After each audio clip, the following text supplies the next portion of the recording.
এটা ভারতে বহু বছর ধরে আলোচনার বিষয় রয়েছে যে শিক্ষার্থীরা ভারতে আইআইটি, এনআইটি এবং আইএম এর মতো প্রতিষ্ঠিত ইনস্টিটিউটে পড়াশোনা করে পাশ করে তাদের কি বিদেশে গিয়ে জব করা উচিত, বিদেশে নাগরিকত্ব নিয়ে ওখানে সেটেল হওয়া উচিত নাকি নয়? কারণ গত কিছু বছর ধরে দেখছি যে প্রতি বছর লাখ লাখ সংখ্যায় ভারতীয় স্টুডেন্ট ভারতে পড়াশোনা কমপ্লিট করে কাজের জন্য ফরেন কান্ট্রিতে যায় আর ওখানেই সেটেল হয়ে যায়। যে ভারতীয় স্টুডেন্টরা বিদেশে হায়ার স্টাডি করার পর ওখানেই সেটেল হয় তাদেরটা তো নয় মানা যায়, কিন্তু যেই শিক্ষার্থীরা ভারতীয় ট্যাক্স পেয়ারের পয়সায় ভারতীয় রিসোর্সের ওপর নিজের এডুকেশন পূরণ করে তারপরে আমেরিকা, কানাডা বা ব্রিটেনে সেটেল হয়ে যায়, তাহলে সেটায় কোনো না কোনোভাবে ভারতের লোকসান তো হবেই। প্রতি বছর লাখ লাখ সংখ্যায় ভারতের মানুষরা বিদেশে গিয়ে সেটেল হচ্ছে আর ভারতীয় নাগরিকত্বকে ত্যাগ করছে।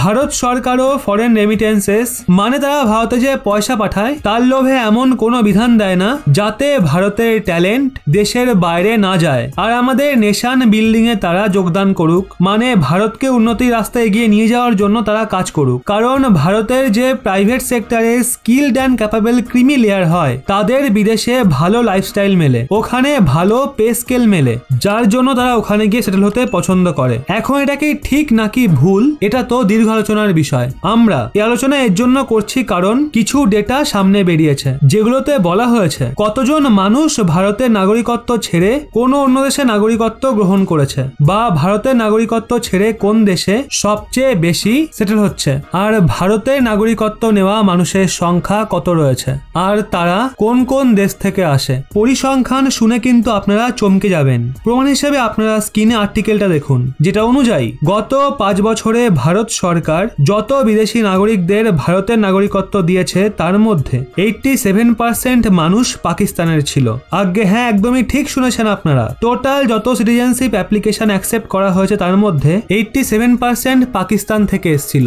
রিপোর্ট অনুযায়ী গত 5 বছরে দুনিয়া জুড়ে মাত্র 5520 জন মানুষকে ভারতের নাগরিকত্ব দেওয়া হয়েছে, যার মধ্যে 4552 জন পাকিস্তান থেকে ছিল।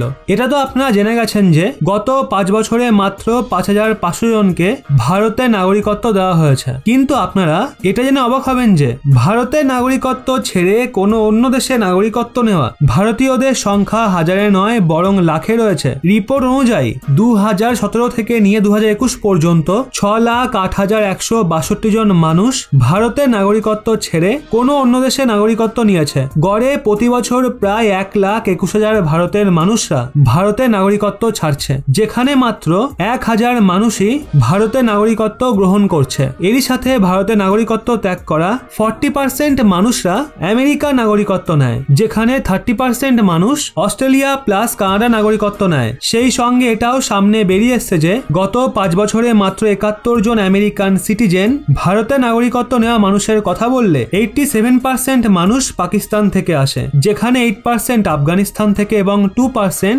বাংলাদেশ থেকে আসে। এই তিনটে দেশকে মিলিয়েই 97% দাঁড়াচ্ছে। মানে গত 5 বছরে যত মানুষের ভারতের নাগরিকত্ব মিলেছে তার মধ্যে 97% মানুষ পাকিস্তান, আফগানিস্তান এবং বাংলাদেশ থেকে এসছে। এছাড়া মাত্র 2.5 থেকে 3% মানুষ বিশ্বের অন্যান্য কোণা থেকে আসে। গত কিছু বছর ধরে ভারতীয় যুব সমাজের মাঝে বিদেশে গিয়ে সেটেল হওয়ার ক্রেজ অনেক বেড়ে গেছে। এর জন্য ভারতের নাগরিকত্ব ত্যাগ করা মানুষের সংখ্যা প্রতি বছর বেড়েই যাচ্ছে। যাই হোক, আপনাদের কি মনে হয় এই যে ভারতের মানুষরা আমেরিকা, কানাডা বা অস্ট্রেলিয়ার মতো এসে গিয়ে সেটেল হচ্ছে, এটা কি ভারতের জন্য ভালো সংকেত, হ্যাঁ নাকি না? নিচে কমেন্টে আপনার মতামত অবশ্যই জানান।